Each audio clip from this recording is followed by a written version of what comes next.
Thank you, everybody, again for joining us. PTA Toolbox, maximizing your message. I'm Josh Chernikoff. I'm the founder and president of Flex Academies.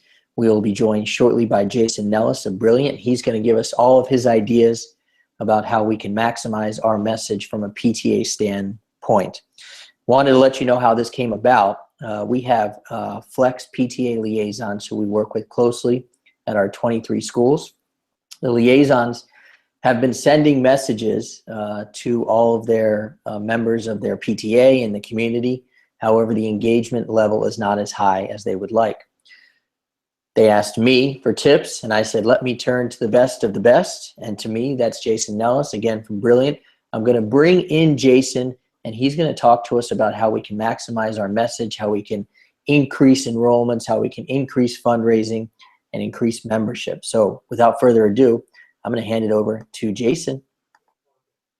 Well, thanks again for that remarkable introduction, Josh. Yes, I'm Jason Nellis, Senior Vice President of Business Development for Brllnt. We're a DC marketing, creative, and technology agency. I'll dive into that in a second. I want to appreciate everybody for joining us today. As I know you're all exceptionally busy, we will be taking questions after the video. So I'll make sure that you guys have my email and contact information so you can reach out and shoot me any individual questions. And if there's something that applies to the larger group, Josh and I will talk, and we'll figure out a way to make sure that that gets to you all. Without further ado, let me go ahead and pull up our presentation and get started. So we're going to be covering a lot of ground quickly. In the interest of time, you can go ahead and ask me questions after the fact. But again, I will provide my contact info, so feel free to follow up after. Let me tell you a little bit about Brllnt, who we are and what we do. We formed recently as two separate agencies that merged together. My agency was called Overachiever Media. We did content marketing and brand strategy. Our sister agency, Brllnt Collaborations, focused on creative and technology. And now we've merged to focus on three areas, as I said: creative development, marketing strategy, everything with a backbone focused in technology. Our team has a remarkable breadth and depth of experience, including the Departments of Education and Justice, Vanderbilt University, many DC-based startups and growth level companies. I myself am one of the earliest employees, or I should say was one of the earliest employees at Hulu, based out of Los Angeles. And I worked on both the technology and the content team there, and have a remarkable education in social media marketing, content management, and distribution, and all sorts of fun stuff. We're going to start with social media. And before we dive in, I want to make sure that we're all talking about the same thing, because I think when people think of social media, they often think of a platform, Facebook, Twitter, Instagram, LinkedIn, etc. And as accurate as that is in terms of the different platforms, the truth of the matter is that social media is really any kind of interaction, conversation in which some form of media is shared. So even something as simple as instant messaging one another back in the days of AOL, sharing on Pinterest, we mentioned Facebook, Twitter, LinkedIn, etc. Even something like Snapchat, which is very ethereal. All of these fall into the realm of social media. We'll be focusing primarily on two platforms today, Facebook and Twitter, given that they're the most ubiquitous that you're likely to be using. But a lot of these apply to social media platforms across the board. So don't feel limited. In fact, you can take a lot of these learnings and apply them to many different areas without fear. And we'll get into that in a little bit. Why the focus on social media, though? Well, I imagine a lot of you have a listserv or a Google or Yahoo group in which you do your primary communication and outreach.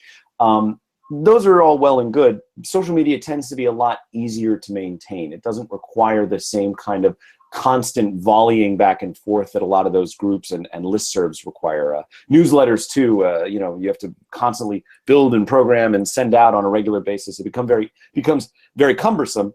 And given, I'm sure, your limited time, wanting to be the most effective with that time, social media tends to be a little bit more effective than these kinds of email-based outreach, although we'll certainly tackle a bit about email shortly. Social media also allows you to speak to many audiences where they already are. How many of us spend some of our day looking at photos on Facebook or responding to people on Twitter? why not approach people where they are and they're already experiencing that social media interaction, rather than trying to draw them and pull them from where they are and focus their attention in something else. In this case, you have the ability to get in front of them in the interactions where they're already very active. This gives you a chance to inject some conversation into that. And more than anything else, you can have multiple owners and moderators with less training. I'm sure many of you are running these kinds of communications by yourselves, or maybe with one or two other people supporting you. As time goes on, you'll be able to, you'll be able to train people very quickly. They'll be very familiar with the platforms, and you won't have to worry about spending a lot of time getting people up to speed. Now, fortunately, most of these platforms are exceptionally easy to set up. I've provided 2 links here that you can use to very quickly go and set up a new Twitter account or build a Facebook page, which is different from a profile. One of the challenges that most people express when they're setting up one of these presences is that they feel limited. They feel as though if they don't do it right out of the gate, that they're going to screw something up and it's going to follow them or the account forever. And the truth of the matter is that very rarely happens. The 1 in a million story you might hear about, where somebody did something on their Facebook page, a corporate one or something that's more public facing, generally happens to people who are exceptionally careless, or for people who do something that they know is dangerous and wrong but do it anyway. In the case of something like outreach or communication with a PTA, you're very rarely are you going to have even the slightest hint of that kind of a challenge. And so I challenge you to think about building these presences less from it has to be perfect and we have to get it right from the first time perspective, and instead thinking of it as an iterative process, something that you start with, you see how people respond to it, and then you change and build as time goes on. Now, what's important is knowing each platform, right? You need to know why each one is engaged the way that it is and how to best utilize that. And again, we talked about Facebook and Twitter being our primary focuses today. They're 2 very different platforms. Facebook tends to engage a somewhat older audience. They tend to be very conversational in that they like the banter back and forth because there's less of a time sensitivity to the Facebook platform. You can have conversations that take place over several days, but have several interactions throughout each of those days.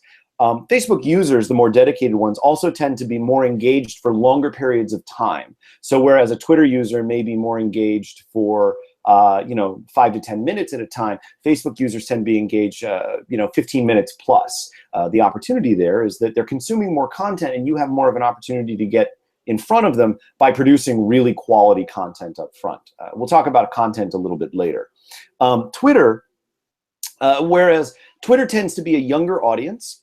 They tend to be less engaged for shorter periods of time, but it's a more visual platform. People are looking for the kinds of quick animations that you'll sometimes see in a BuzzFeed article, for example. They tend to be very quick and fast in their conversations, and more than anything else, there's a key difference between these platforms and how the information and conversation is presented. Facebook's news feed, the list of posts that you see when you log in, is algorithmically created. So a system at Facebook takes a ton of different content and reduces it down to the 1,500 posts it thinks you're most likely to be interested in. Whereas Twitter shows everything from everybody that you're following in reverse chronological order. So the advantage to Facebook is you're getting something that's a bit more curated. Twitter gives you something that's more real time, and you have to think about each of those individually. So with Facebook, how do I create something that's going to engage with people and get their attention in the midst of all that other noise? Versus Twitter, how can I speak frequently enough to get in front of them? Now, again, we're focusing on Facebook and Twitter, but it's worth looking at a couple of other platforms just to give you a sense of how they differentiate. LinkedIn, for example, tends to be professionals, job hunters, people who are developing their thought leadership. You see more often than not people on there looking for new employment, or people looking to promote content that they've written to show their expertise in a certain subject matter area. Whereas Instagram is totally inapplicable to any of these 3 platforms in the sense that it's very much a younger person's crowd for the most part. It's very visual media centric. Every post has to have an accompanying photo, which is generally speaking the centerpiece of engagement. And the conversations that happen don't tend to be conversations. They tend to be a post with a lot of comments or follow-up that don't necessarily engage one another.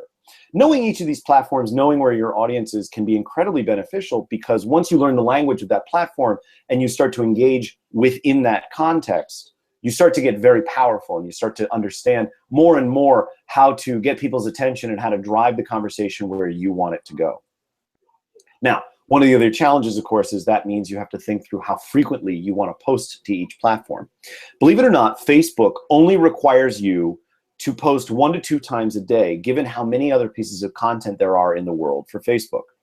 If you post more than once or twice within a 24-hour period, Facebook's newsfeed algorithm will weight your content less than other people's content, because they think that you're spamming, and they think that you're trying to use frequency as a way to get in front of people. So the focus on Facebook should be 1 to 2 posts a day that are quality, that are going to ask for some sort of engagement, that are going to showcase a piece of content that you or somebody else has created, that it's very engaging, very enlightening, very conversationally driving.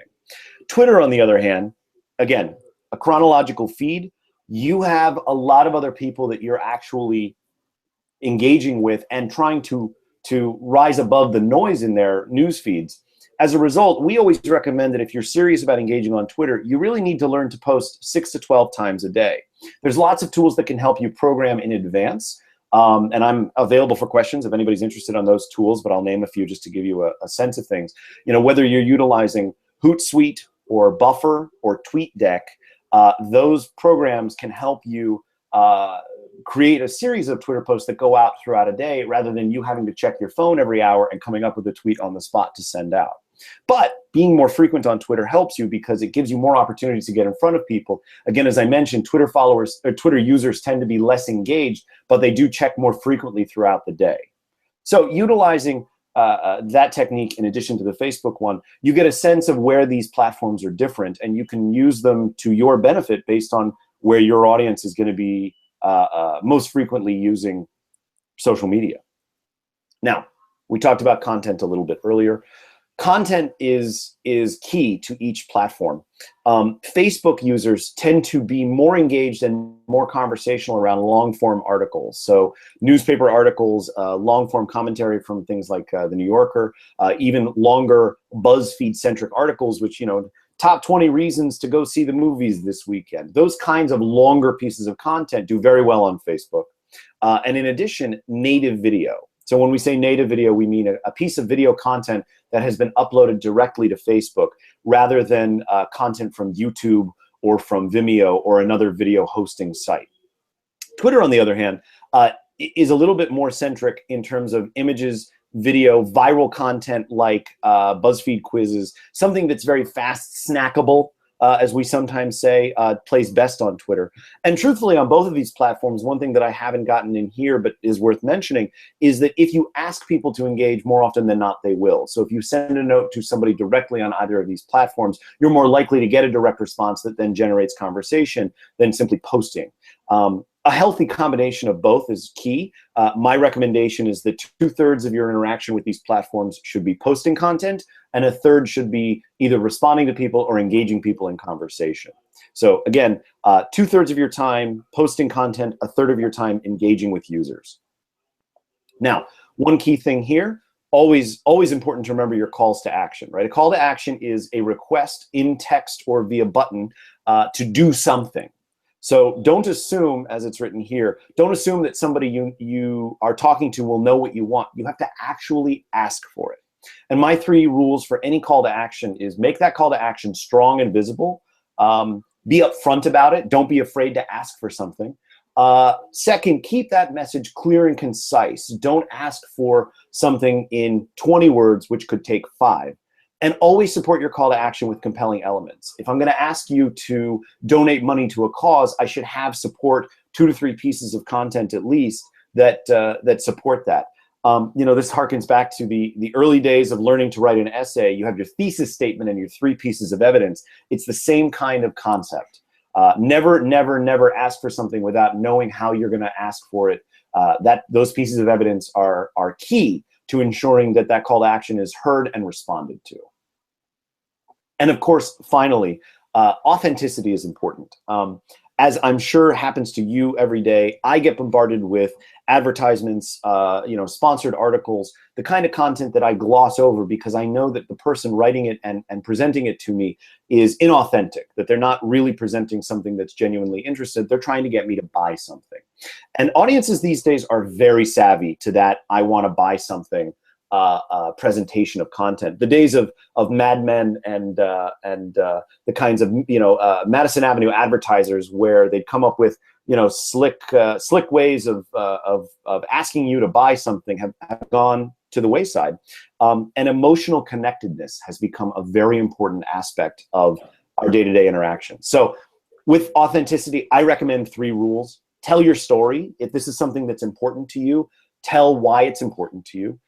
In terms of tone, be friendly and honest, but also be forthright. Ask for the thing that you're asking for, but do so with respect and understanding that you're taking somebody's time.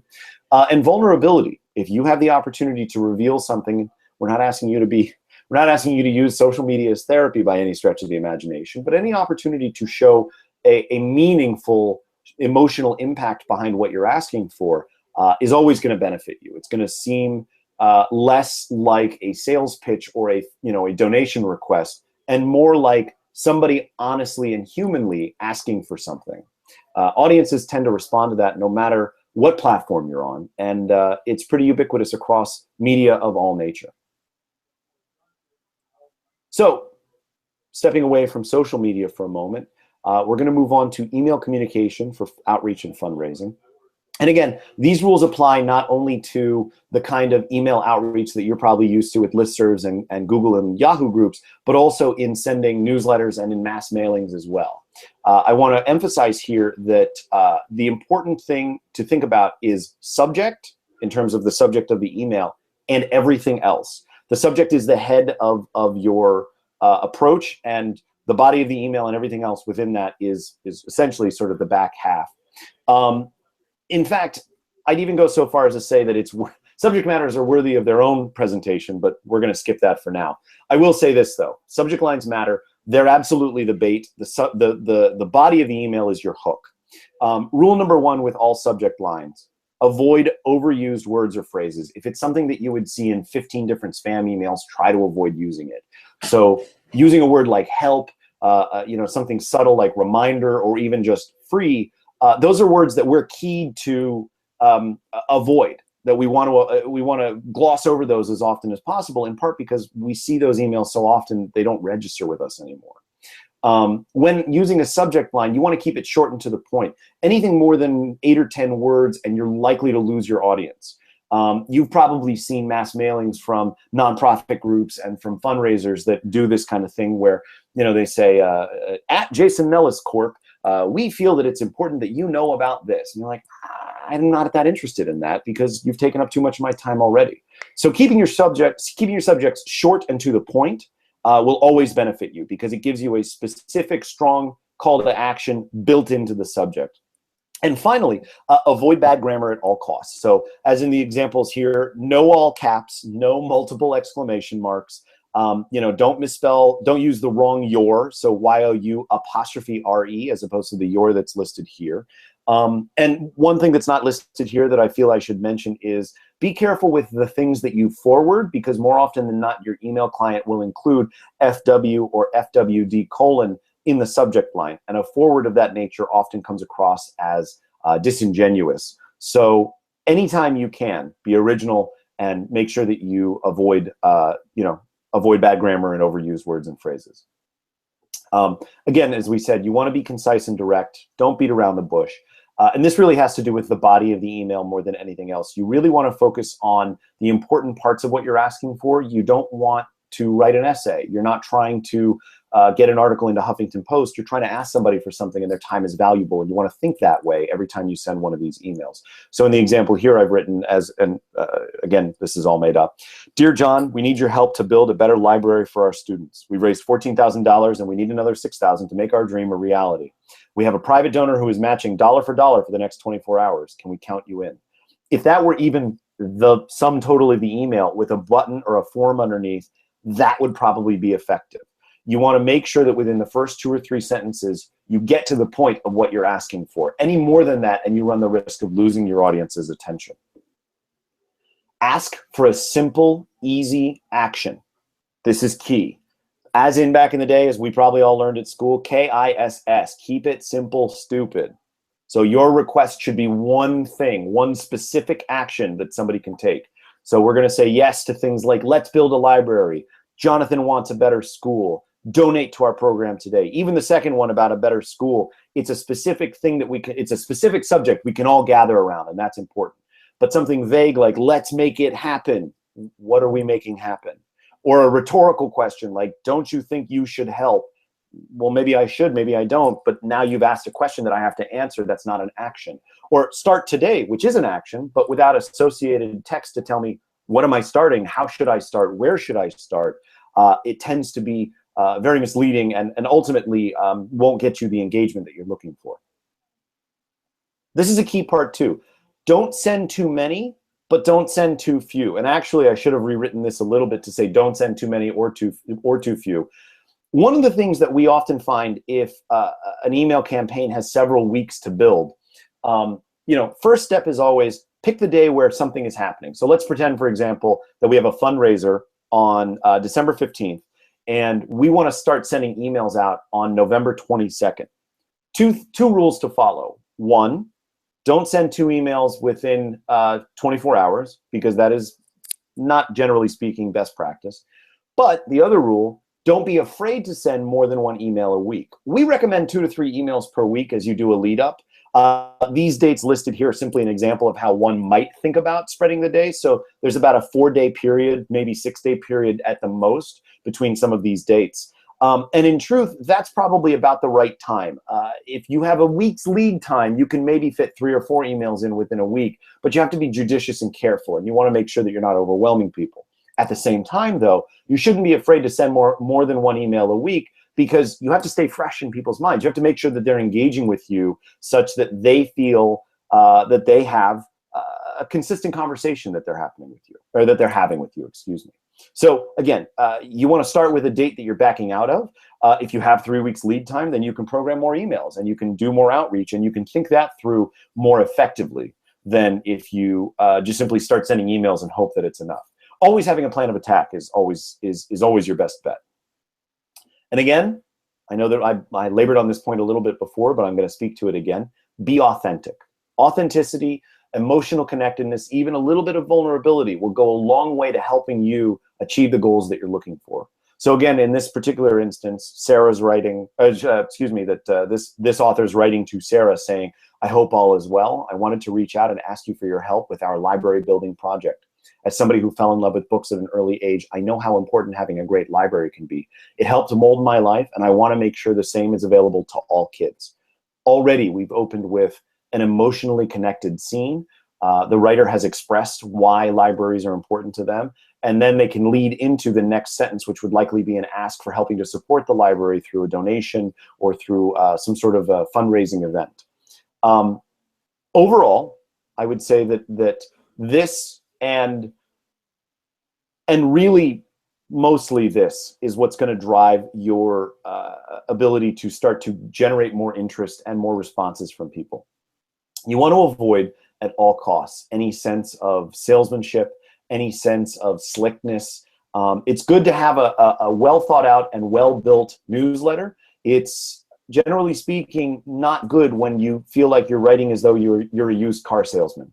And more often than not, I think that's what happens to people. They feel as though there's this sense that they have to be a salesman, that they have to have this polish to them. And that's not what most people respond to. Most people tend to respond to just honesty and a sense of common experience. That's most of what I had.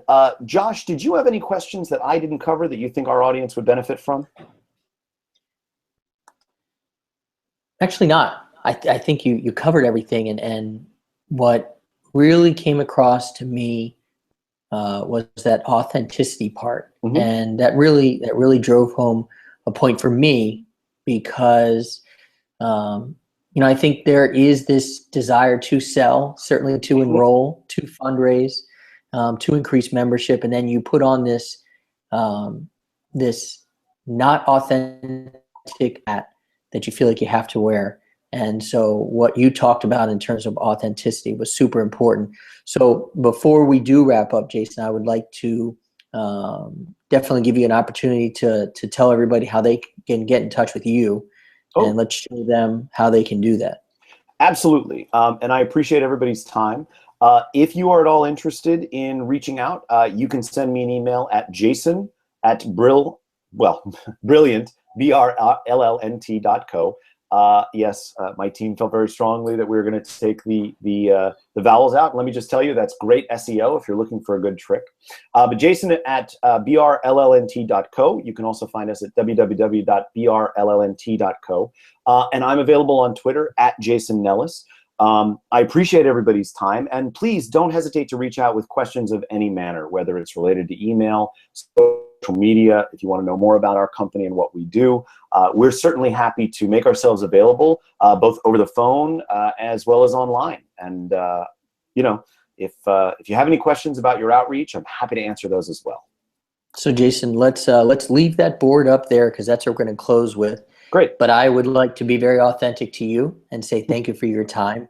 It was very helpful. I think you'll have questions coming, and it's been very thought-provoking. And I knew I was going to learn a lot going in, but honestly, again, I'm being authentic here.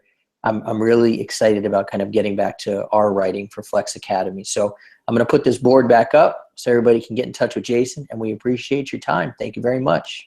Thank you, Josh, and have a great day.